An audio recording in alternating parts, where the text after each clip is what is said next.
بسم الله ساحل میوزیک سنټر بان میټا چوک کوټه او زړه سره په جنگ یو فیصله وکړو نن زه او زړه سره په جنگ یو فیصله وکړو نفساری نفسوالو د چا سمینه غواړم زما د وجود سیز بېشلې خپل وینه غواړم د هر سړي سلرې ګرځم په چا کار نه لرم نور په دوه مخو انسانانو اعتبار نه لرم نور به تنها ژوندون ته مرحبا وایما نور به تنها ژوندون ته مرحبا وایما منافقت یې الله ډېر تعلیم کړی دی موږ رقیبانو ته تر خپل وسه ډېر زغم کړی دی نو د ځان پوکې دغه ښه یاران دې نه بېلوي حساد دې نه ګټي د زړه یاران دې نه بېلوي کنې به دعا به د مینو ورپسې وي مدام کنې به دعا به د مینو ورپسې وي مدام تر لقمان سترګو دې جار سم په زړه څه وکړمه تر یوسف حسن دې جار سم په زړه څه وکړمه ستا د ښایست کیسې پر عربو عجم اورمه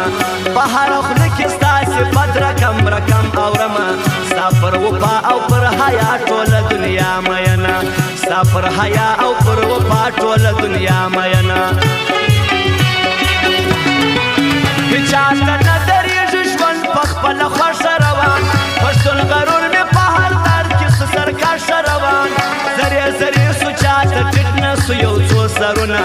پر پښتانه خاوره قربان د پښتنو سرونه زموږ ننګیالې او مېړنې تر مرګه وروسته ژوند دي زموږ ننګیالې او مېړنې تر مرګه وروسته ژوند دي جارخان ملنګ شاعر ټکي د کمال جوړوي په شاعري کې ورځ په ورځ نوی مثال جوړوي خدای دې وساکه ښه ځواني دې پردیسۍ وخوړه خدای دې وساکه ستا ځواني مسافرۍ وخوړه زما شاعر خان ملنګه ستا په باب دعا کومه زما شاعر خان ملنګه ستا په باب دعا کومه هغه یو ته یې چې دې زه تل احترام کومه سهار ماښام درته ولاړ یم پر تا پام کومه د دنیا ټول کارونه پاته دې زما سیاره ته په سرو شونډو یو وار ماته په خندا سیاره زما په زړه خلاص د هر غمه هو ګرومه سسې زما په زړه خلاص د هر غمه هو لګرومه سسې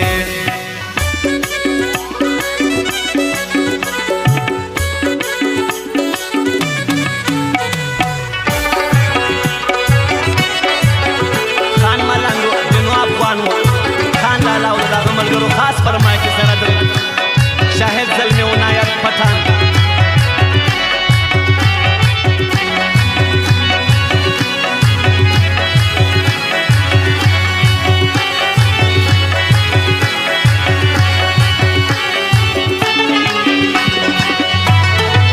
دزڑا پشان باندنا سکتے لکه زڑا شکاریشی بس پہ نغاڑا کیا دلرینا او بشکاریشی آبازاری جانان تا ووایا رسوا بدکی لاس تنی گرزے پر شار باندے آغوا بدکی وقت پسات دی پہچا باندے باور مکوا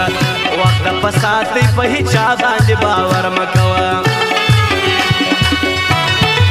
چار تر بدرنگو باو پاکی دی اول زندابان تر غنم رنگو هم جاری ژوند سپین هم تل زندابان د خدای نظام دی څوک د سپینو څوک د سرو په ارمان څوک د حیا عزت او څوک د لاسو پښو په ارمان د خدای تقسیم دی چاته لږ او چاته ډېر رسي د خدای تقسیم دی چاته لږ او چاته ډېر رسي